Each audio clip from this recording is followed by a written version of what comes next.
திரையரங்கில் ஈழத் தமிழர்களை இழிவுபடுத்தும் விதமாக சித்தரிக்கப்பட்டுள்ள கிங்டம் என்ற திரைப்படம் திரையிடவிருந்த நிலையில் நாம் தமிழர் கட்சி அந்த படத்திற்கு கடும் எதிர்ப்பு தெரிவிச்சிருக்காங்க.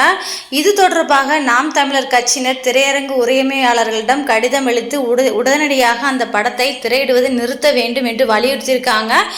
ஈழத் தமிழர்களின் தியாகத்தையும் போராட்டங்களையும் தவறாக புரிந்து கொள்ள செய்யும் நோக்கில் எடுக்கப்பட்டதாக தென்படும் இத்திரைப்படம் ஒருபோதும் அனுமதிக்க முடியாது என அவங்க கூறியிருக்காங்க. இந்த கோரிக்கை ஏற்கப்படாத பட்சத்தில் திரையரங்கத்தின் முன்பு போராட்டம் நடத்தப்படும் என்றும் அவர்கள் எச்சரித்திருக்காங்க.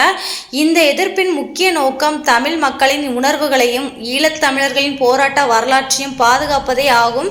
இந்த கண்டனத்திற்கு என்ன காரணம் அப்படின்னா, கிங்டம் திரைப்படம் ஈழத்தமிழர்களின் விடுதலை போராட்டத்தை தவறான கண்ணோட்டத்தில் சித்தரிப்பதாக கூறப்படுகிறது. குறிப்பாக போராளிகளின் தியாகங்களை அவமதிப்பது, அவர்களை தவறானவர்களாக காண்பிப்பது போன்ற காட்சிகள் இதில் இடம்பெற்றிருப்பதாக நாம் தமிழர் கட்சி குற்றம் சாட்டுகிறது. ஒரு திரைப்படம் சமூகத்தில் தவறான புரிதல்களை ஏற்படுத்தக்கூடாது என்பதற்காகவே இந்த எதிர்ப்பு என்று தெரிவிக்கப்படுறாங்க. திரையரங்கம் நிர்வாகம் இந்த பிரச்சனையின் முக்கியத்துவத்தை உணர்ந்து உரிய நடவடிக்கை எடுக்கும் என்று எதிர்பார்க்கப்படுகிறது. ஸோ இதை பற்றிய கருத்து உங்களோட என்னங்கிறத கீழே கமெண்ட்